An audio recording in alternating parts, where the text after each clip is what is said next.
Hey, you are listening to Oh Crap Parenting with me, your host, Jamie Glowacki.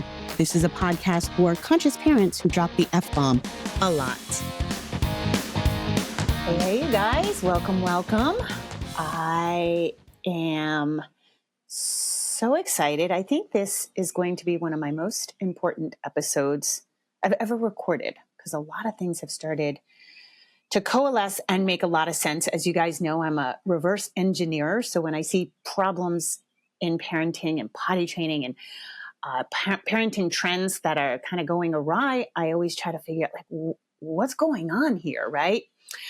Before I start though, if you're watching this on YouTube, you might notice that I'm wearing a Green Day t-shirt because Pascal and I are going to Green Day. We're leaving at noon because we're going to Boston, Fenway Park.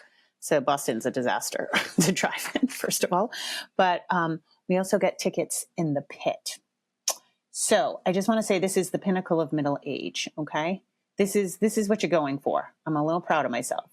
I'm in shape enough to withstand the mosh pit. And my relationship with my kid is such that I am the first choice of the person he wanted to go to see his favorite band. So I'm so happy, but we have to go early because, we have to get in line because you want to be close to the stage. Their Green Day in concert usually picks somebody from the audience to come up and play a song on guitar. Pascal has learned them all. So he was like, I don't know, I want to try to get picked. And I was like, well, if you want to try to get picked, we got to be in the pit. And he was like, yeah, but that's a pain. We're going to have to get there early and get in line so that we're close to the stage. And I was like, dude, you got to give yourself the chance, right? So, and I've asked my mom in heaven to pull a couple of strings if she's got them. So moving on, one of the things, my last episode, I talked about like parental burnout, personal burnout, and how that can, it's like wrecking us as parents. And one of the things I'm seeing is not just sort of wackadoodle behavior in kids. Like I keep saying this, I have been doing this work. I've been in the parenting space for a very long time, 20, 25 years, with social work and all that I did in that arena. And now it's, more formally 15 years since my books have been published and, social media and all of that and working with a full client load in my private practice. And I have never quite seen things reaching ahead the way they are right now. Like kids are just, their behavior is off the charts, largely speaking. It may not be true for everybody, and it's certainly not true 100% of the time, but the uptick in behavioral problems is undeniable. And I'm seeing things that I just never saw before. Kids that seem like almost out of control, kids that are melting down at older ages. I'm seeing disconnected parents and, I'm seeing so many struggles in potty training. And a large amount of these problems are coming down to parents being exhausted and parents not having time. And I hear this time and time again. And I'm actually releasing this podcast episode to both my podcasts, the potty training and the parenting, because it's so frequent, even in my potty training work. Largely I stay away from that here on the parenting podcast, but parents are just, they're exhausted and they don't have time. They literally tell me, I don't have time. I don't have 3 days in a row to kind of stick close to home. Okay, I have 5 days to potty train. Then we're, going away for a month. Then we're doing this. Then we're doing that. And then she's in camp. And then we start preschool and she's got to be fully potty trained by preschool. And so I'm like, oh my God, like where, what is happening that we have no time and we're so burnt out? And one of the things that I really can notice on a personal level is that I've always been single and I was never as exhausted as parents today. So whenever I see something like that, whenever I look at like past generations or even my own lived experience, I say something has changed, right? What has changed? And certainly I think a lot more parents are, if we look at past generations, I think parents have to work, right? Both parents have to work. That's a huge component. But I think what keeps happening is that we're losing connection with our kids. And I keep saying, slow down. I keep saying, slow down. And I'm going to pound this into the ground, you guys, because we have to come at it from different angles. And every time I say it a little different, it might go in a little different from you, because the resounding thing when I tell parents to slow down, I can't. I work. I got to do this. The kids got to do this. But if you have to work, then you have to be even more intentional about slowing down on the off time, because all our kids want is us. That's it. And I will say this should probably go on my gravestone, along with probably a whole list of other things that I've said. But they just want us. They want magical moments with us, and magical moments are soft moments. They are not Disney. They are not the exciting, the big things we think about. They're not trips. It's the soft things. Chantel and I had talked about her being really intentional with a sleepover with her girls. That's in her living room. That doesn't cost anything. That is just being intentional about the connection we have with our kids. Now, in Oh Crap, I Have a Toddler, I really talk about connection a lot. And we have these buckets, right? I'm sure you guys have heard this. You've heard me say it. You've heard other people, parenting people say it. Kids have buckets that need to be filled, right? And one of those is their emotional bucket. One of those is their connection bucket. One of those is their control bucket. Now, I'm going to rephrase for the purposes of this podcast. I'm going to instead call it a gas tank, because I think we as parents can resonate more with a gas tank, right? Because, number one, you can be on like half a tank and you have a big trip coming up. So what are you going to do? You're going to go top it off, right? Like your gas tank doesn't always have to just run to empty and you constantly have it filled. Sometimes we do. We risk it. We let it get down really low. Sometimes we top it off constantly, right? And that's how these buckets, these things that need to be filled in kids, I think they work. Sometimes you can let it run. It can go for a long time. Other times you can run it out really fast. I also think that it's a really good thing, and I'm going to come back to this analogy for a reason, but what happens is when these buckets get low and there's no relief in sight. So when you're on a stretch of highway, like have you ever driven through Texas?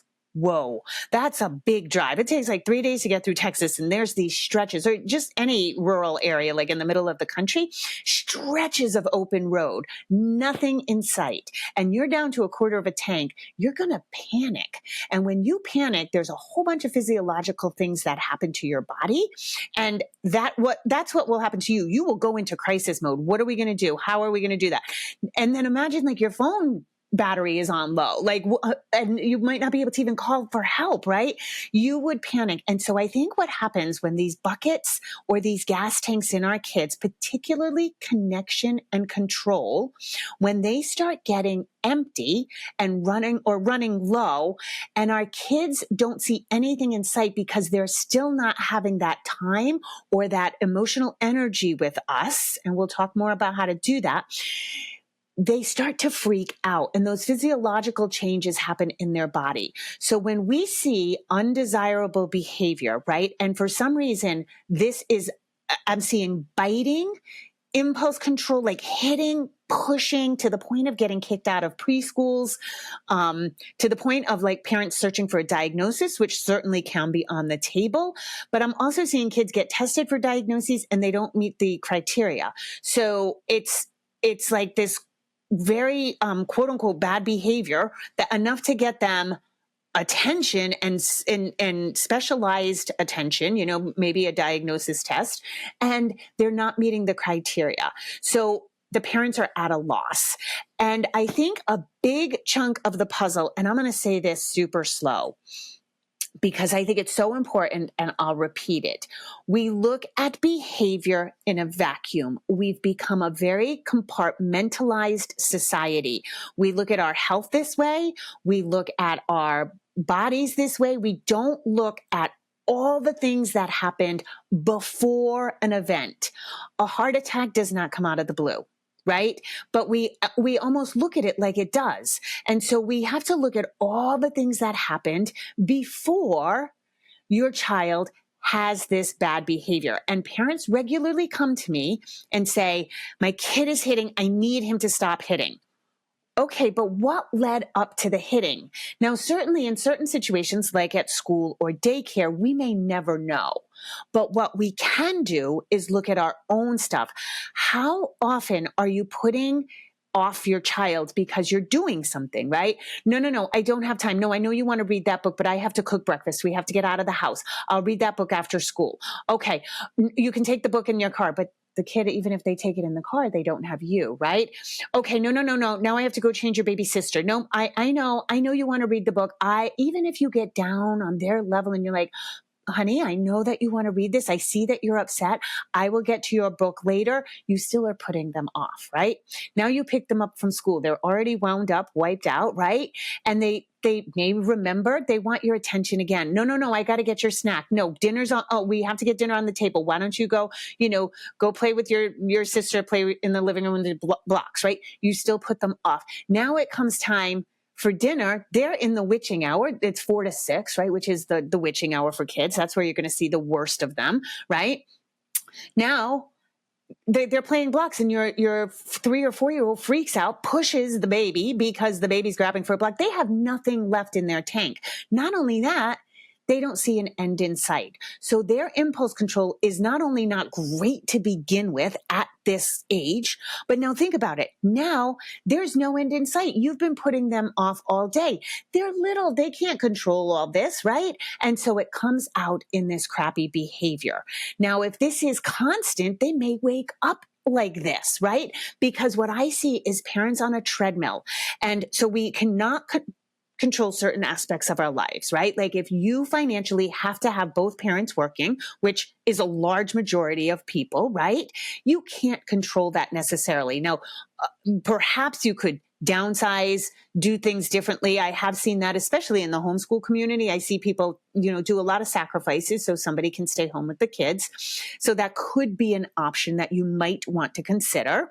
But a lot of times too are we doing this for discretionary income, which don't get me wrong. I know with inflation right now, a lot of people are just making ends meet, if that, and barely, right? So if that's your situation, you can't control that. What you can control is what happens in your home and what happens with the rest of your schedule. So for those kids, that might look like just slowing down. And in a large amount of cases, this means, particularly for the under 6 crowd, but I would argue for the under 10 crowd, not doing a ton outside the home, not doing a ton of activities, not rushing to the children's museum, not rushing to sports in particular. You know how I feel about how sports has been taking over. These things affect your kid and your family life. And there are benefits for all those other things. I understand that. But when I hear from parents like, I was in sports and it was so valuable, remember, sports has become something different than when you were a kid. Sports has become different than something when Pascal was a kid. And so sports are all consuming. They're year round. They're huge money making ventures. And you could get stuck in the travel sport loop, which is a family destroyer.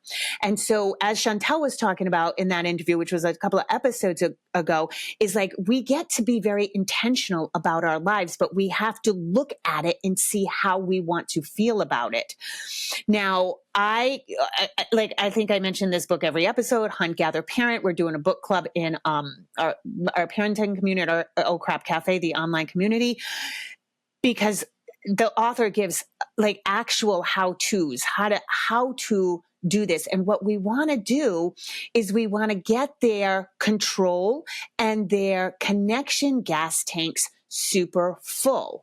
And we tend to think of control, especially when we're looking at 2, 3, 4-year-olds, we tend to think of that as, oh, I'll give them options. I'll give them a lot of choice so they feel in control, right? And that is a piece of it. Give your kids some autonomy, but we have to look at the whole lifestyle. We have to look at the whole household, and we have to look at what control really means. When you feel in control, you personally, it's when you have autonomy, when you have the freedom to do, number one, the things you want to do or the things that bring you joy, right?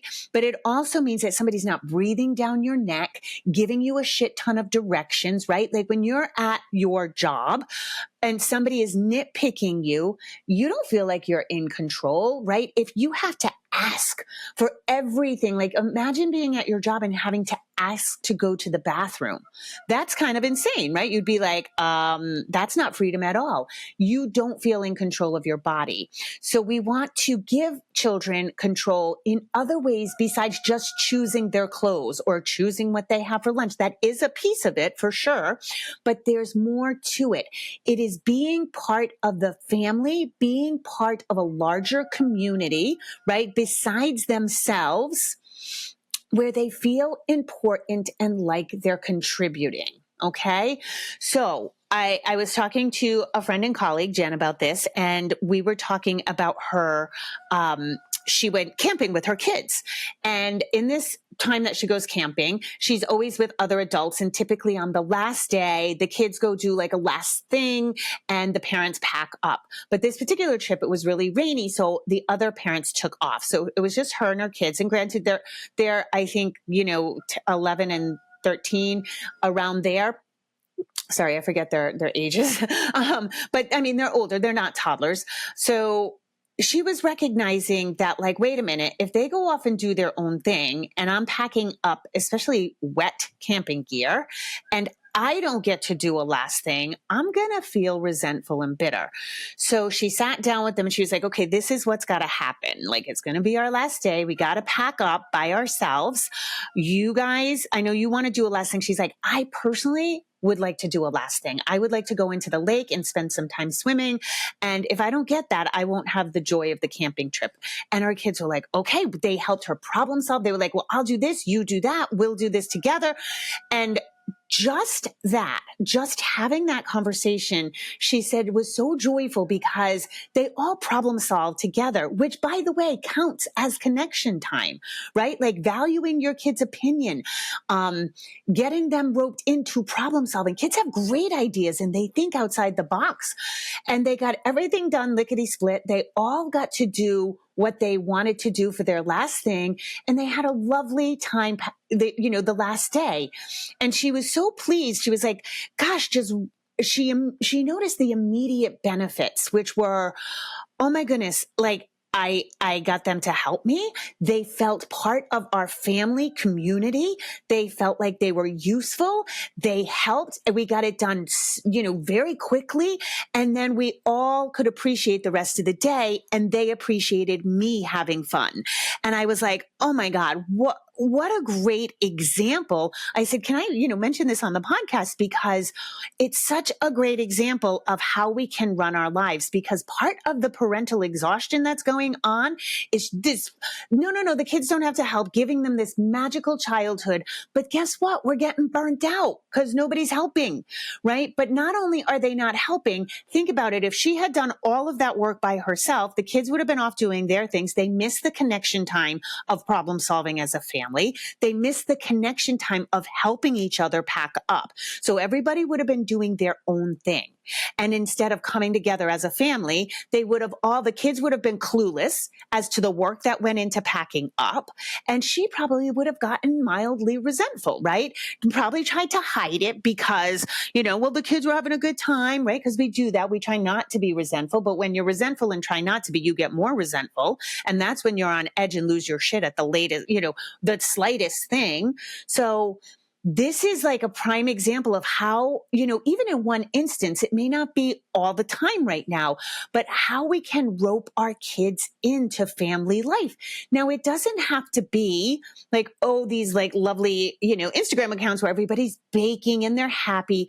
But honestly, if the only thing you have to do when you guys get home from work is make dinner, make it with the kids. You can be killing all these birds with one stone and roping your kids into making dinner with you, giving them tasks. And if it's not tasks, then it can be, like I talked about with Jean-Marie Parental, the Montessori woman, set up a yes environment. Does your kid have access to the things they need? If you're making dinner, can they make their own snack?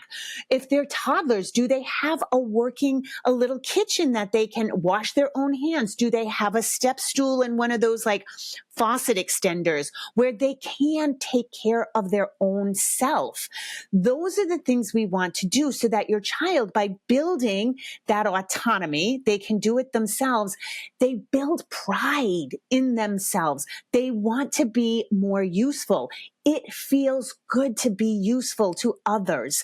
That is community. That is the true meaning of community. We are in service of each other, and it's a give and take, and nobody gets resentful because we all get a piece and we all get some relief. So when you slow down and take away, instead of rushing to a sport, rushing to an activity, you become this family-centered life, right? That Chantel mentioned Brene Brown had said.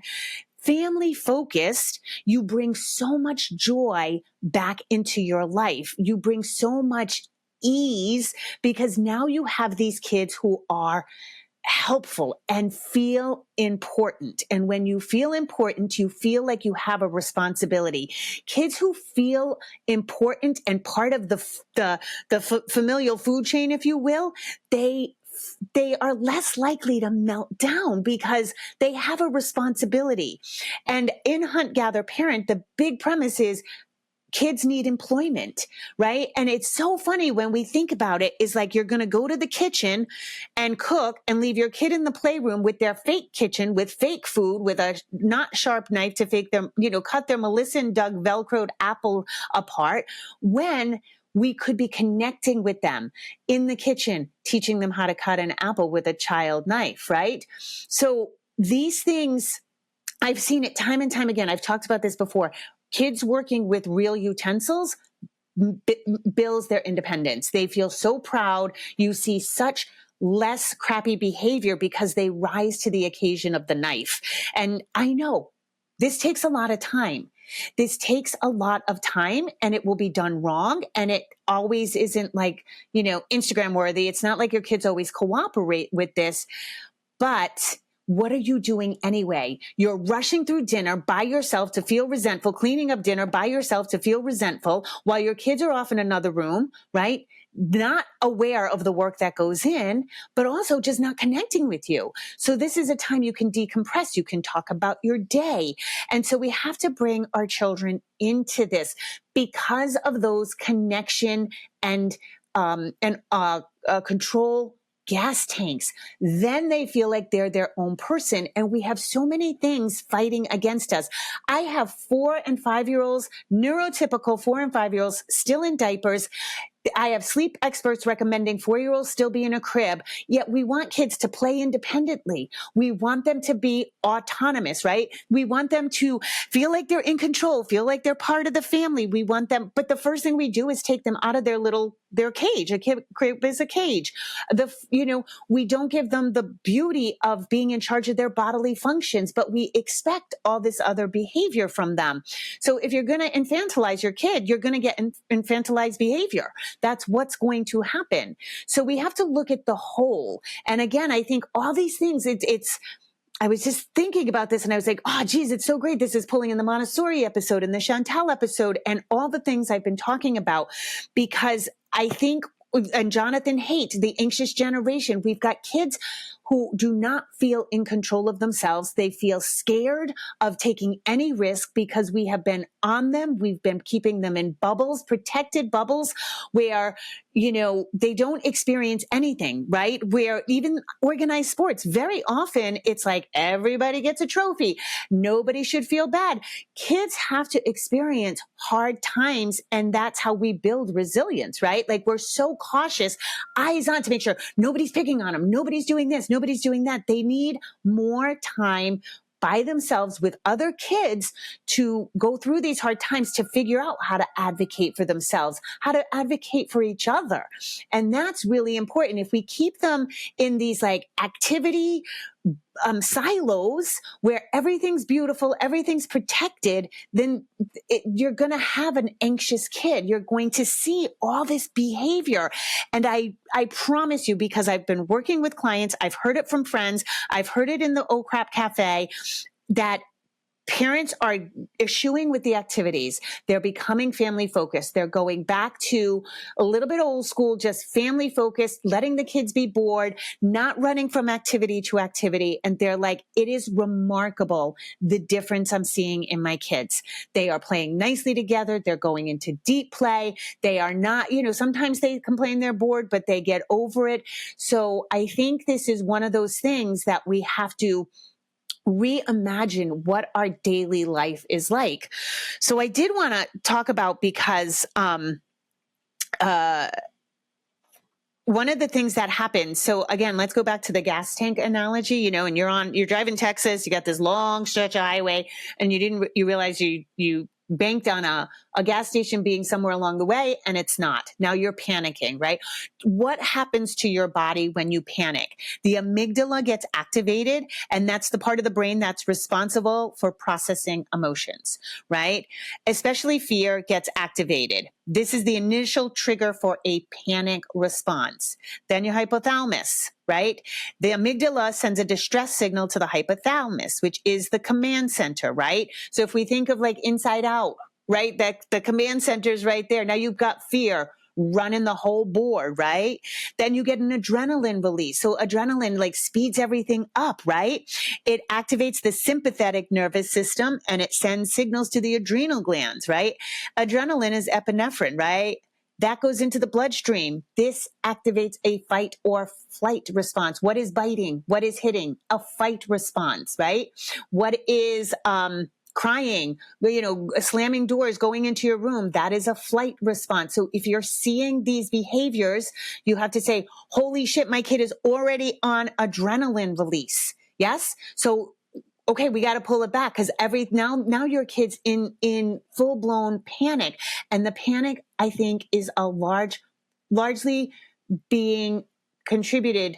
No, I don't want to say that. That panic response is because there's no end in sight. Just like if you were on a quarter of a tank, no end in sight, no gas station in sight, and your kid is seeing that. So we have to look, when you have a kid who is having these strong reactions, strong emotions, you have to look at the day, the last few days, the last week, what has been leading up to this, because shit doesn't happen in a vacuum. No kid comes out of the womb just biting. I mean, they bite your nipple, yeah, for sure, but they don't come out angry like this. So we have to look at how we're contributing it, how the lifestyle is contributing it, and how to it, and how the household environment is contributing to it, and what does the child need? If you think about biting, that is such a primal, I've bitten people, like if I've been attacked, my siblings, but also I've been mugged, and I've bitten people, but it is base. It is a base emotion. Like if you want to think about like your lizard brain, right? It's like it's so reactionary. So if your kid's a biter, we always want to look at sensory needs. Is there a sensory need that needs to be met? But we also want to look at like, why is my kid getting so primal? And if they're consistently biting and hitting, they're definitely in a backload. They're probably, their sympathetic nervous system is on fire all the time. And they're having this panic response all the time. The next thing that happens after the adrenaline is there are physiological changes, which are increased heart rate, rapid breathing, muscle tension, and sweating.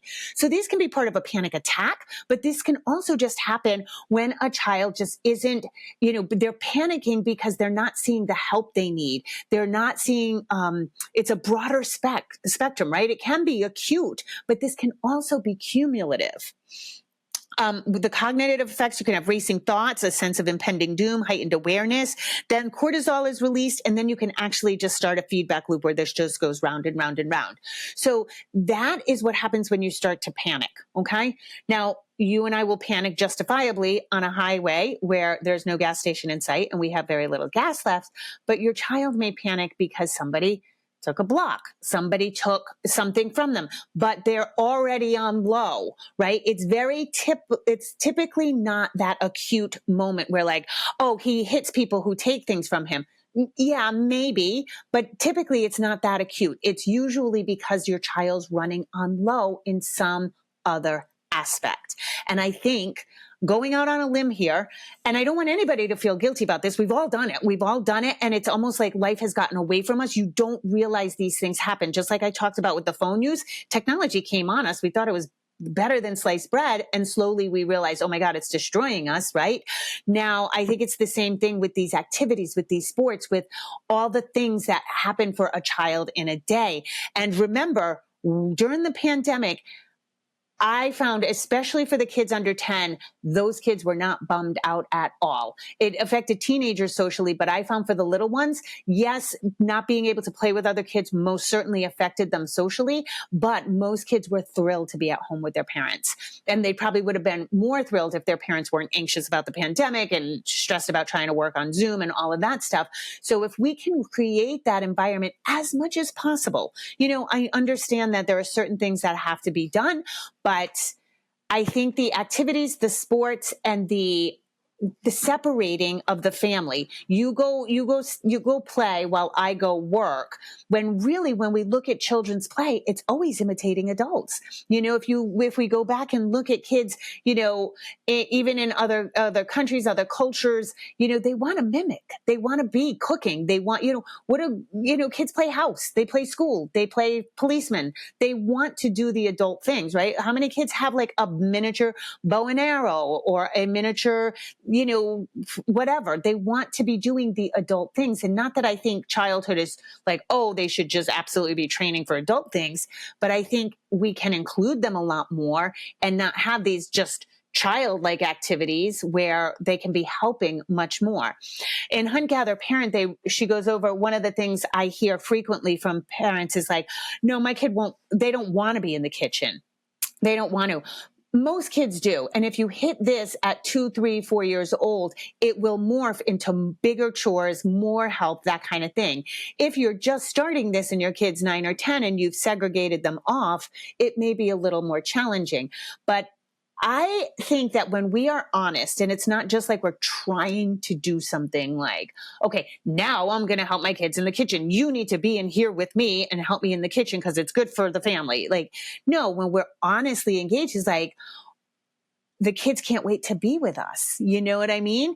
And if your kids don't really want to be with you, you have to look at that, and you have to look at that carefully. I think the only thing that distracts kids from their parents is probably technology. So that you might want to put the kibosh on. Very few kids will give up an opportunity to be with you, talking to you, and getting your attention, your love, your vibe. So a lot of times that looks like, hey, I just want to hear about your day. Can you come in the kitchen and talk to me? Yeah, great. Then they might naturally start doing things. Or it might look like, as you're sitting there making dinner, listening to your kid, you'd be like, oh, can you get the milk out of the fridge, please? Or I need some carrots. They're in the drawer there. So it's just making your kids kind of get you some things, and they might be talking and just helping. And that is, I would say, one of the biggest things I hear across the board in life. More memories are made in the kitchen than anywhere else. Kitchen and outdoors, like camping, swimming, walking. I hear that regularly from friends. Like, oh, I remember cooking with my mom. I remember doing this with my mom. Oh, I was such a big help. Those kinds of things. And then, one way to rope in kids, I had mentioned this before, was telling them like they're the best at it, because then they have pride and they want to do it. My stepdad that did that to me when I was like 12. He told me I made the best cup of coffee in the world, better than my mom. I got up early to make him his coffee. I got up specifically early to make him his coffee because I couldn't deny him the privilege of my coffee making skills. Like that was my duty, like effortlessly got up. And so that's a great way to rope in some help. And I think the key is, if you feel like, Jamie, you've been saying, slow down, I don't know how to do it. What if my kids are left behind? We seem to think they need all these enrichment activities and all these things. They really don't. They really, really don't, especially if it's driving you guys crazy, especially if you're seeing this behavior. Now, if everything is hunky-dory and you feel like the activities are there, you're not stressed, you don't feel burnt out, you feel like your kid is hyper-connected and you're like, okay, awesome. Not hyper-connected. I didn't mean to say that. Like, you don't want hyper like anything, I think. But, your kids are very connected. You get cooperation in most areas, not a lot of resistance, not a lot of undesirable behavior. Rock on. I am never here to fix anything.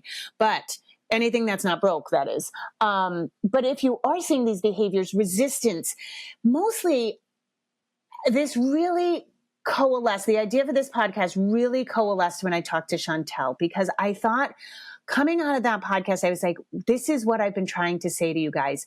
How do you feel? And like I said in that interview, you know you're on point because you feel like a good parent. Like your heart swells. You give yourself an inner high five because you're like, fuck, I'm doing it. Yeah.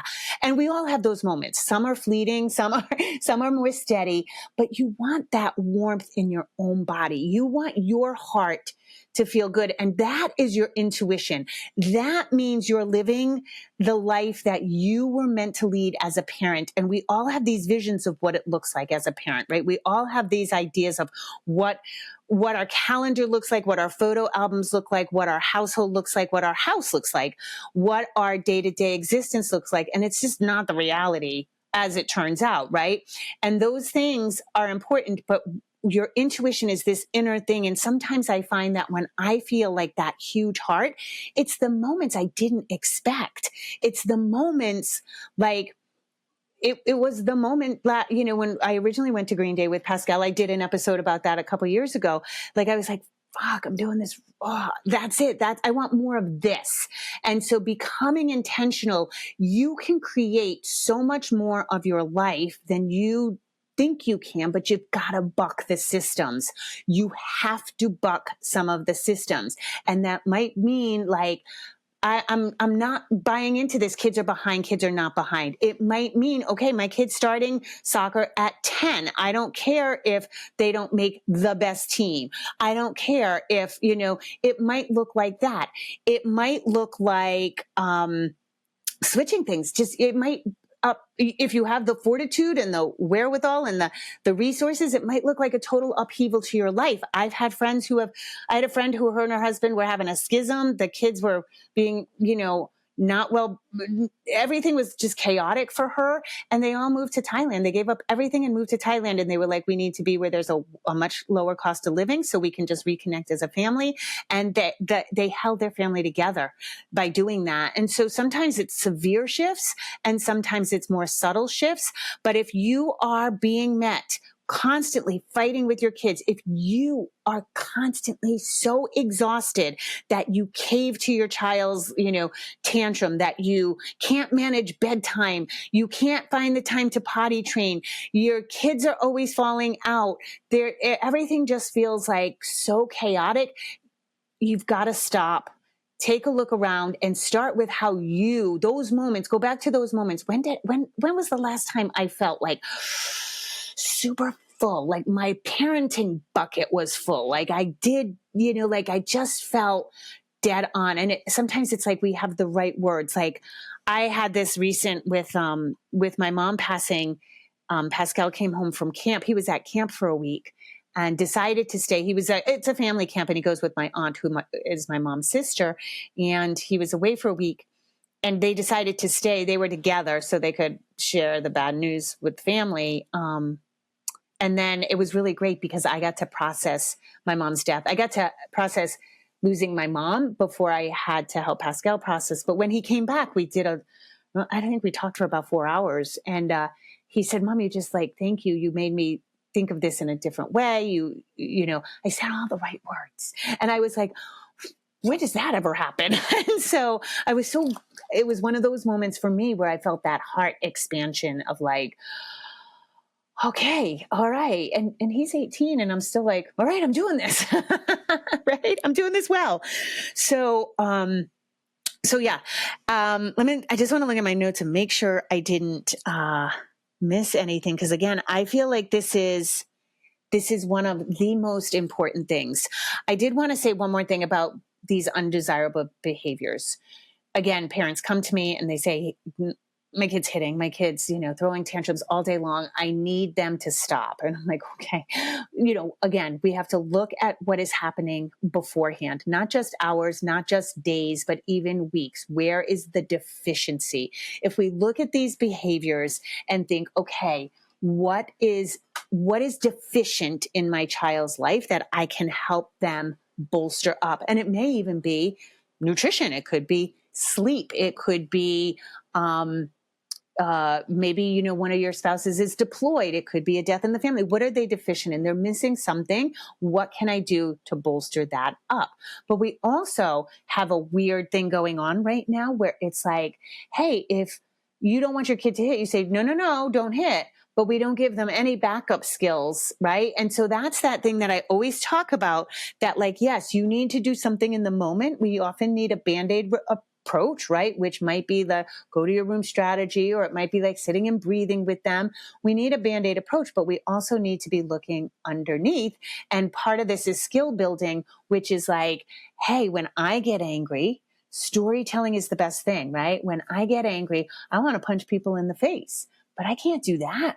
I'd be going around hurting people all day. So what I do is I clench my fists and I take some breaths, and then I open my fists so that I try to release the energy. You can introduce language like this to your kid at any age. It's never too early for them to start learning those things.